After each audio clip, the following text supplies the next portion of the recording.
Bonjour à tous et bienvenue dans ce nouveau Qui est-ce qui tournera autour de l'homme à la tête d'un des plus puissants pays du monde, Barack Obama. C'est parti, générique.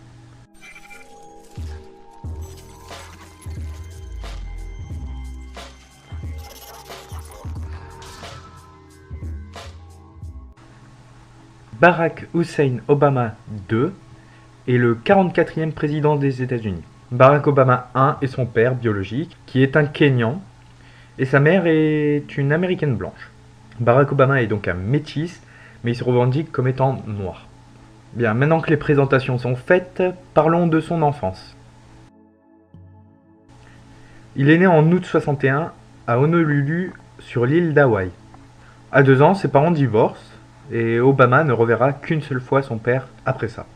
Lorsqu'il aura 6 ans, Barack Obama va déménager et vivre avec son beau-père et sa mère à Jakarta, en Indonésie. Et il restera là-bas jusqu'à ses 10 ans. Ensuite, il ira vivre chez ses grands-parents maternels.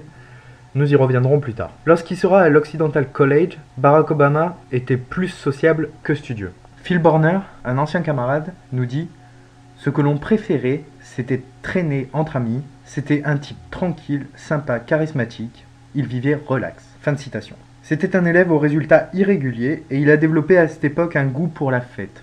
Et il ne se prive pas de nous le faire savoir. Les blessures du passé, notamment l'absence de son père, le poussent à se poser des questions sur son identité et à tenter de trouver la réponse au sein de substances.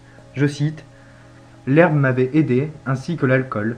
Parfois une petite ligne de coke quand on pouvait se la payer. » Il ne pense pas que l'herbe soit plus dangereux que l'alcool, mais considère tout de même que c'est une mauvaise habitude et un vice.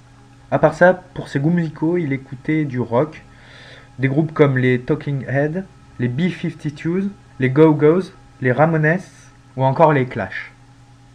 Pour ce qui est de son parcours, alors il fera des études secondaires américaines à Honolulu, du coup, chez ses grands-parents maternels. À sa sortie du lycée, il fait 2 ans au collège occidental à Los Angeles, en Californie, et il est admis à l'université de Columbia à New York, dont il sort diplômé à 22 ans, en sciences politiques, spécialité relations internationales.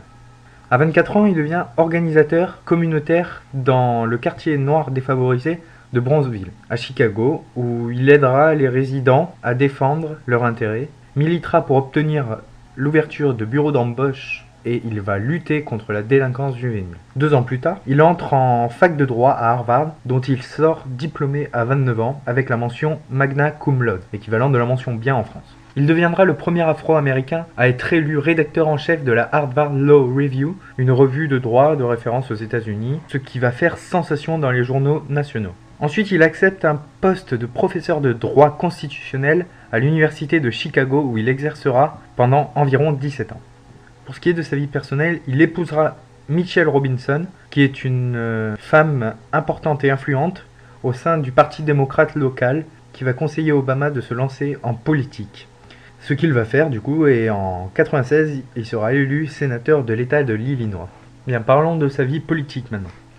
Le 3 janvier 2008, Obama est officiellement investi et va remporter l'élection présidentielle avec plus de 9 millions de voix d'avance sur son adversaire John McCain. Obama devient le premier président noir de l'histoire des États-Unis. En octobre 2009, il recevra le prix Nobel de la paix, mais la décision du comité du Nobel n'est pas celle du peuple américain. Selon un sondage, seuls 20% des gens pensaient qu'il méritait vraiment ce prix. D'autres pensent juste que ce prix récompense plus des bonnes paroles que des actes concrets. Pour ce qui est de ses opinions personnelles politiques, il est pour la peine de mort, mais de manière réglementée tout de même. Il est en faveur du port d'armes à feu, sauf entre les mains d'enfants et de gangs, bien entendu. Il est pour l'avortement et le mariage homosexuel. Une loi qui réussira à faire passer le 26 juin 2015. Voilà, ce qui est à présent terminé. J'espère vous en avoir appris un peu plus sur Barack Obama. Si c'est le cas, n'hésitez pas à laisser un pouce bleu et à vous abonner. Et surtout, partagez. Merci d'avoir regardé, à très bientôt.